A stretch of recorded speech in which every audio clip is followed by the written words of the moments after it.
You haven't done anything catastrophically wrong. You still show up, you still pray, you still believe, but somewhere inside you, something that used to burn has gone quiet. And you've been calling it a season. What if it's not a season? What if it's you?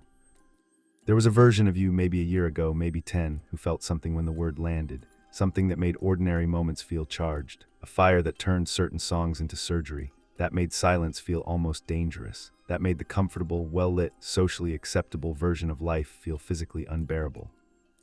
That version of you isn't gone. But that fire, it is being slowly starved, and the most unsettling part, you are the one closing the vents. The Spirit of God does not leave dramatically. He doesn't write a letter. He doesn't announce a departure. He withdraws the way warmth leaves a room when the heat is turned down degree by degree, until one morning everything is cold and you can't remember when the change happened. Paul didn't write "Do not quench the Spirit" as a distant warning to future generations. He wrote it to people who were already in the process, people who were still attending, still serving, still carrying the correct vocabulary of faith, while something essential was quietly going out. This is not about catastrophic failure. What I'm describing is something far more dangerous than that. The fire inside you was never designed to be managed. It was meant to consume, to burn through mediocrity, eat through the fear that has been disguising itself as wisdom for years, and destroy the carefully constructed version of you that the world finds palatable and God finds insufficient. Something is killing that fire. And it is not your worst moments, it is your most acceptable ones. Every time you felt the pull toward something costly and chose the easier thing, you poured water on it. Every time the Spirit pressed you toward a word, a risk, an uncomfortable obedience, and you decided it wasn't the right moment, you poured water on it. Every time you traded genuine encounter with God for the performance of religion, for showing up without showing up, you didn't just reduce the flame. You trained your soul to function at a lower temperature. And here's what's terrifying about that training. It works. The soul adapts. The discomfort fades. What used to register as urgency becomes background noise. What used to feel like fire starts to feel like something you used to have. When was the last time your obedience cost you something? Not something minor, something real, something that made you feel the exposure of actually meaning it. Scientists have a word for what happens when the brain hears the same alarm long enough without a response: habituation. The brain stops registering what it's heard too many times. You stop flinching. You stop responding, not because the signal changed, but because you changed. That is precisely what happens to a soul that keeps negotiating with the fire instead of surrendering to it. The urgency doesn't disappear. You just learn to live around it. You build a life where the fire can exist in one corner, contained and manageable, while everything else proceeds normally. And you call that maturity. The modern church has quietly embraced a concept the New Testament never offers: the managed Christian life. A version of faith that is safe to have at dinner, that doesn't cost you professionally, that fits inside a social calendar and doesn't require you to lose anything you've already decided you can't live without. A faith that asks nothing of you that the world hasn't already approved you to give. And here's what no one says plainly: you can sustain that version of Christianity for decades. You can fill a seat every Sunday, know your theology, serve your community, listen to every sermon ever preached about the Holy Spirit, and never let Him actually move in you again.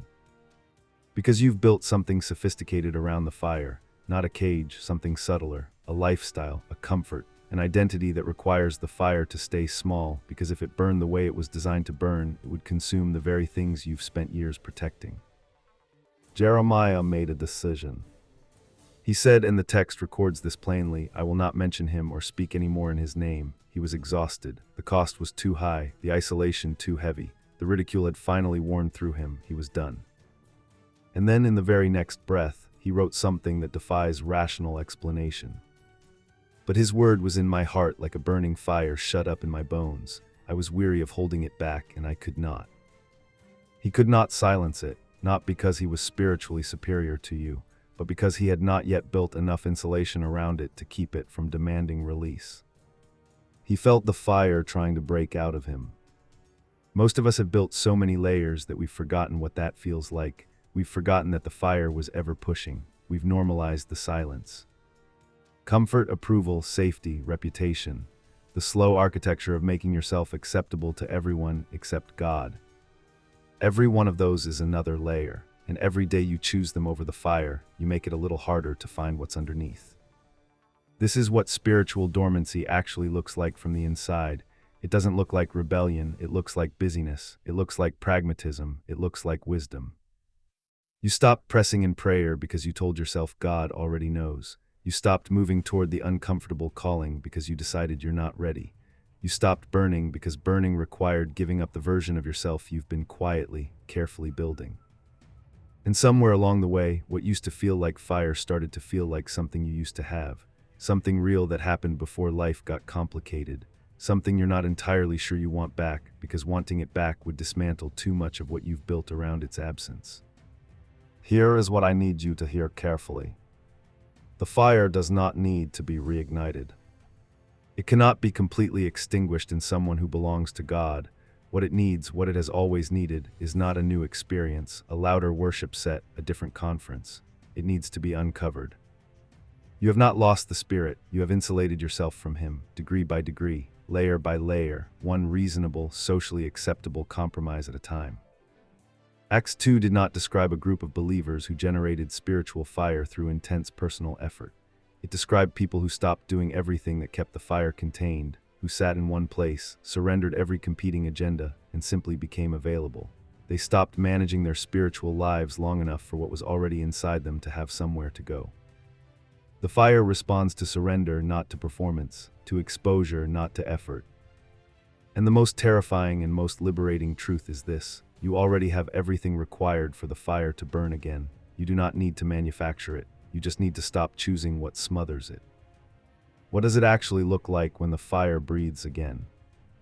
It does not look peaceful, not at first. It looks like disruption, like the death of the version of yourself you have been protecting. It looks like conversations you've been avoiding, obedience you've been postponing, prayers you've been afraid to actually mean. But on the other side of that disruption is a clarity you cannot purchase or produce on your own, a courage that is not native to you, a sense that something ancient and powerful and holy is moving through your life again, burning through everything that was never designed to survive contact with it. That is what you were made for, not a managed faith, a consuming one. You can keep calling it a dry season. You can wait for the feeling to return without changing anything. You can consume more content about what the fire is supposed to feel like and never let it touch you. Or you can ask the harder question: what am I choosing consistently, daily, quietly, that keeps the door closed? Because the fire of the Holy Spirit is not waiting for you to feel ready. It is not waiting for the right circumstances or the right season. It is waiting for you to stop choosing what smothers it. The wood is already there. The breath of God is already there. The only thing standing between you and the burn is what you've decided you cannot afford to lose. Decide differently. If this video broke something open in you, something you hadn't allowed yourself to feel in a while, don't leave without subscribing. This channel exists for the ones who are done pretending that comfortable is the same thing as faithful.